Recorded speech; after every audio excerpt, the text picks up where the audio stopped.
অনুষ্ঠান বাড়িতে আমরা যেই রকম ফ্রায়েড রাইস খেয়ে থাকি একদম ঝরঝরে, আপনারা বাড়িতে কিন্তু খুব সহজেই বানিয়ে নিতে পারবেন।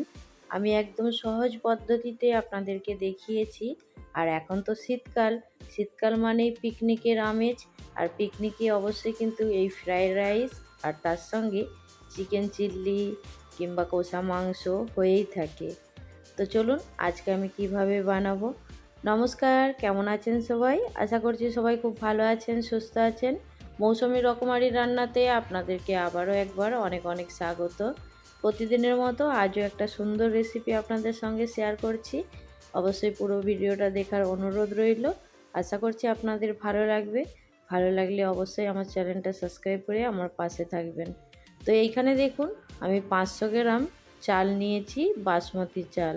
তো 500 গ্রাম বাসমতি চালটা আমি খুব ভালো করে হালকা হাতে ধুয়ে নিয়েছি। খুব চেপে চেপে কিন্তু চালটা ধোয়া যাবে না, তাহলে কিন্তু চালটা ভেঙে যাবে।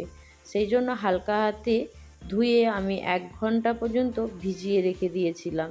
তো 1 ঘন্টা পরে দেখুন আমি চালটা নিয়ে এসেছি আপনাদের কাছে। আর এইখানে একটা ডেকচিতে জল গরম করার জন্য দিয়েছি। গ্যাস অন করে এখানে জল গরম করে নিচ্ছি। আর জলটা খুব ভালো করে ফুটে গেলে তার মধ্যে চালটা দিয়ে দেব। এখানে দেখুন 1 চামচ ভর্তি করে নুনটা দিয়ে দিয়েছি, তাহলে রাইসের মধ্যে নুনটা খুব ভালোভাবে চলে আসবে। এবার যদি প্রয়োজন হয় তখন পরে দিয়ে দেবেন। আর চালটা একদম লম্বা লম্বা হবে, আর ভাঙবে না, জড়িয়ে যাবে না, সেই জন্য 1 চামচ তেল দিয়েছি। জলটা ফুটা পর্যন্ত অপেক্ষা করব, তারপরে চালটা দিয়ে দেব। তো এইখানে দেখুন আমার জলটা প্রায় ফুটে উঠেছে, সেই জন্য এখানে আমি চালটা দিয়ে দিলাম। আর চালটা দেওয়ার পরে গ্যাসের ফ্লেম কিন্তু হাই রাখতে হবে। লো রেখে দিলে চালটা কিন্তু নিচের দিকে বসে যাবে।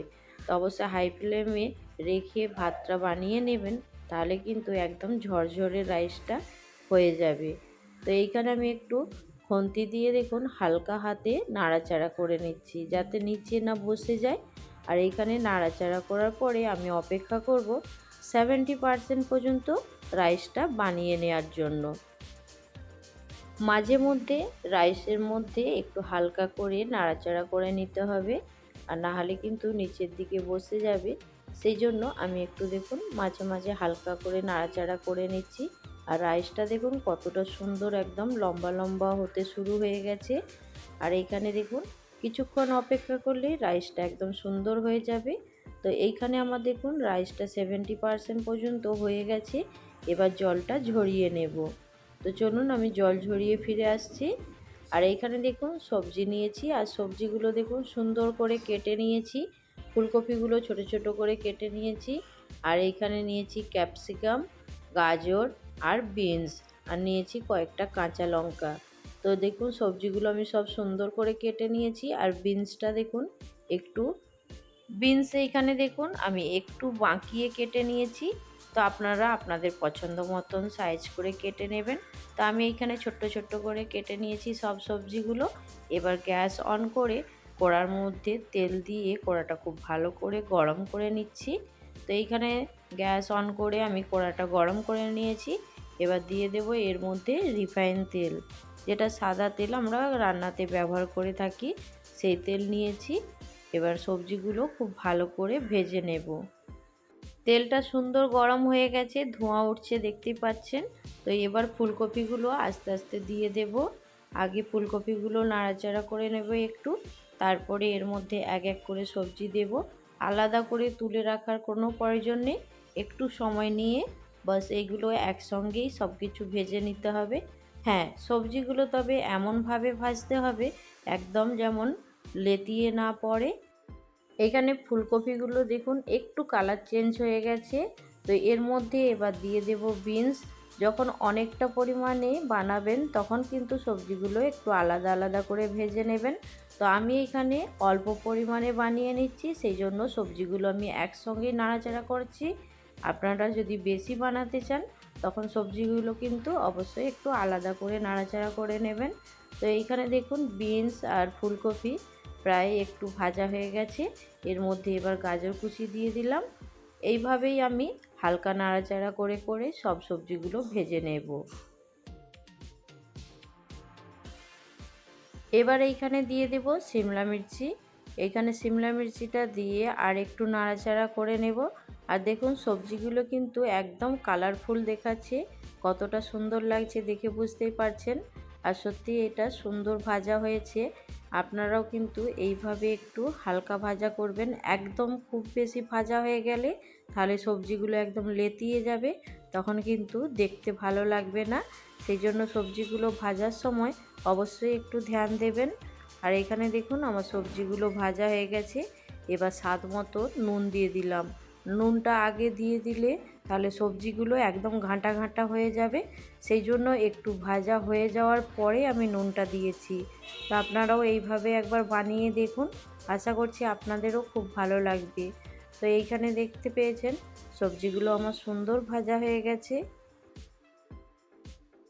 এবার এইখানে দেখুন সবজিগুলো আমার কিন্তু একদম লেতিয়ে যায়নি, সবজিগুলো অথচ ভাজা হয়ে গেছে আর দেখতেও কতটা সুন্দর লাগছে, সেই জন্য আপনাদেরকে একটু তুলে দেখালাম। তো এইখানে এবার সবজিগুলো আমি নামিয়ে নেব, যেহেতু সব কিছু সেদ্ধ হয়ে গেছে, ভাজাও হয়ে গেছে। চলুন এবার সবজিগুলো আগে তুলে নিই। তো আমি এইখানে কাঁচা লঙ্কাটাও দিয়ে দিলাম। কাঁচা লঙ্কাটাও একটু হালকা নাড়াচাড়া করার পরেই সব কিছু আমি নামিয়ে নিচ্ছি।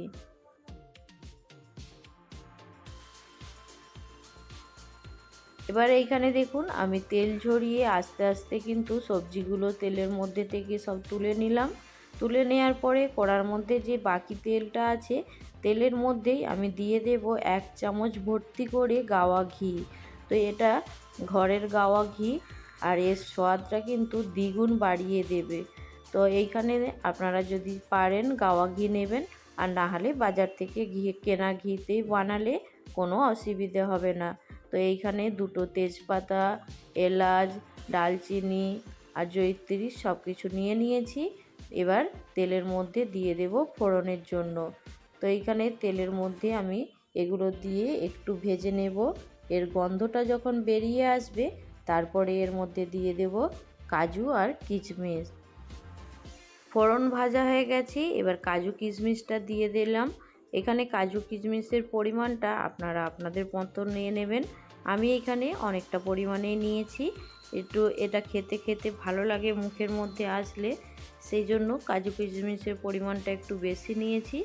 আর এইখানে দেখুন আমি অল্প মাত্রা রাইস দিয়ে তারপরে দেখুন কিছু সবজি দিয়ে একটু নাড়াচাড়া করে নিচ্ছি। তবে কিন্তু যখন এটা নাড়াচাড়া করবেন খুব হালকা হাতে নাড়াচাড়া করবেন, নাহলে কিন্তু ভেঙে যাবে রাইসটা। আর এখানে ঝরঝরে থাকার জন্য আমি একটু কিন্তু রাইসটা শক্ত রেখেছিলাম, আর এইখানে সেটা কিন্তু একদম মেকআপ হয়ে যাবে। তো গ্যাসের ফ্লেমটা এই মুহূর্তে একদম কম করে দিয়েছি। এবার এই অল্প অল্প করে রাইস দেব আর একটু সবজি দেব, আর এটা খুব ভালো করে এবার মিশিয়ে নেব। তো এইখানে দেখুন আমি রাইসটা অর্ধেকটা পরিমাণে দিয়ে দিয়েছি। এবার পরিমাণ মতো চিনি দিয়ে দিলাম। নুনটা আমার আর লাগবে না, সেই জন্য নুনটা আর দিলাম না। আর এইখানে রাইসটা আর চিনির সঙ্গে খুব ভালো করে মিশিয়ে নিচ্ছি, দেখতেই পাচ্ছেন। তো বাকি রাইসটা এইভাবে দিয়ে একদম এটা সুন্দর করে একটু নাড়াচাড়া করে নেব। তো এইখানে দেখুন আমি দিয়ে দেব এবার 1 চামচ গরম মশলা গুঁড়ো। বাড়িতে যে গরম মশলার গুঁড়ো থাকে সেই গরম মশলার গুঁড়োটাই কিন্তু দিয়ে দেবেন, এটা খেতে কিন্তু দুর্দান্ত লাগবে। তো সেই জন্য আমি 1 চামচ এইখানে গরম মশলা দিয়ে দেব।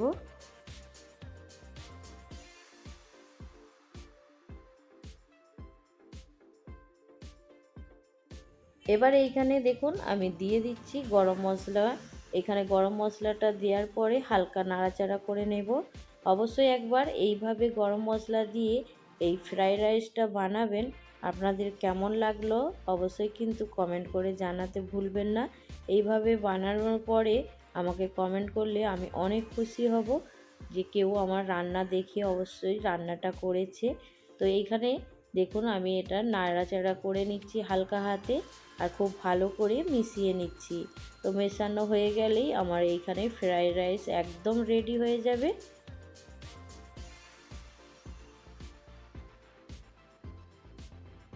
এইখানে আমার ফ্রাইড রাইস একদম রেডি। গ্যাসের ফ্লেমটা বন্ধ করে দিলাম। তো আজকের রেসিপি আপনাদের কেমন লাগলো অবশ্যই কিন্তু জানাতে ভুলবেন না। ভালো লাগলে অবশ্যই একটা লাইক দিয়ে দেবেন।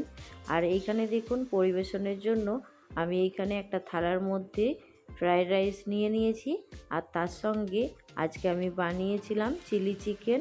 তো এটার সঙ্গে এর কম্বিনেশনটা দুর্দান্ত লাগে। তো এইখানে আজকের রেসিপি এইখানেই শেষ করলাম। আপনাদের যদি ভালো লাগে অবশ্যই কিন্তু একটা লাইক দিয়ে আমার ভিডিওটা সম্পূর্ণ দেখে নেবেন। আর এই রকমই সুন্দর সুন্দর রেসিপি নিয়ে খুব তাড়াতাড়ি আরও একটা ভিডিওর সঙ্গে দেখা হবে। সবাই ভালো থাকবেন, সুস্থ থাকবেন, বাই।